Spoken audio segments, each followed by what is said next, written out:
Les idées viennent souvent dans les moments de grande oisiveté ou de grande passivité. C'est vraiment cette capacité à observer de façon complètement détachée et à laisser son cerveau travailler tout seul en fait. Et malheureusement, c'est des moments qu'on a très peu dans nos carrières de recherche maintenant, notamment du fait d'Internet.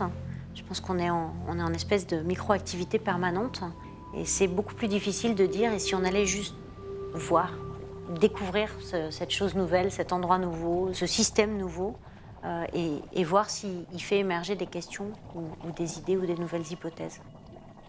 En me plongeant sur les herbiers, un jour, je me suis sentie observée, vraiment comme quand on se sent observé parce que quelqu'un nous regarde. Et en relevant la tête, j'ai vu un très gros barracuda qui était au-dessus de la prairie de Posidonie sur laquelle je travaillais et qui me regardait avec l'air d'être très intéressé par ce que je faisais.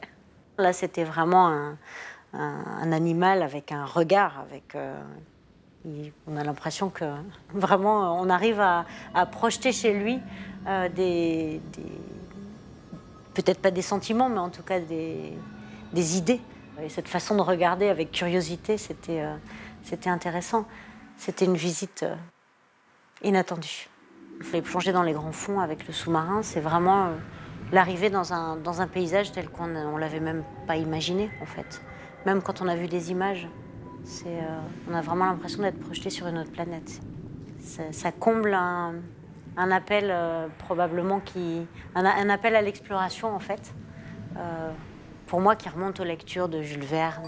On est parti à la recherche de requins-baleines et un des objectifs était de les mesurer et ensuite de leur prendre un morceau un échantillon pour faire des analyses génétiques. Quand on mesurait le requin, c'est une expérience assez impressionnante.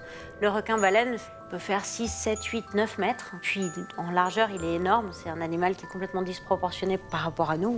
C'est nous qui sommes mal proportionnés par rapport à lui. Et après l'avoir mesuré, j'ai voulu m'approcher pour voir son œil. Et en m'approchant beaucoup de son œil, j'ai dû attirer son attention, je suppose, et il a tourné sa large bouche filtreuse de plancton vers moi. Et on a beau savoir qu'il filtre le plancton, quand on voit arriver cette cavité béante qui se tourne vers nous, on se dit quelle est la taille maximum de la particule, parce qu'à côté d'un requin-baleine, on se sent guère plus qu'une particule.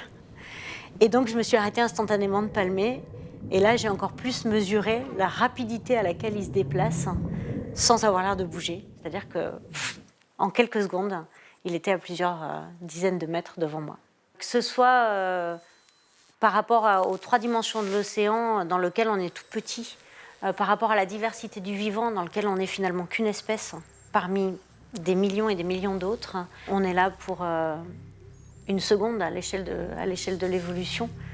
Il faut que cette seconde soit pas perdue, qu'elle soit pas gaspillée dans des choses qui le méritent pas. C'est cette relativité que ça apporte tous les jours qui est riche et qui nous permet de nous protéger un peu. Ça nous empêche un peu de nous endormir aussi.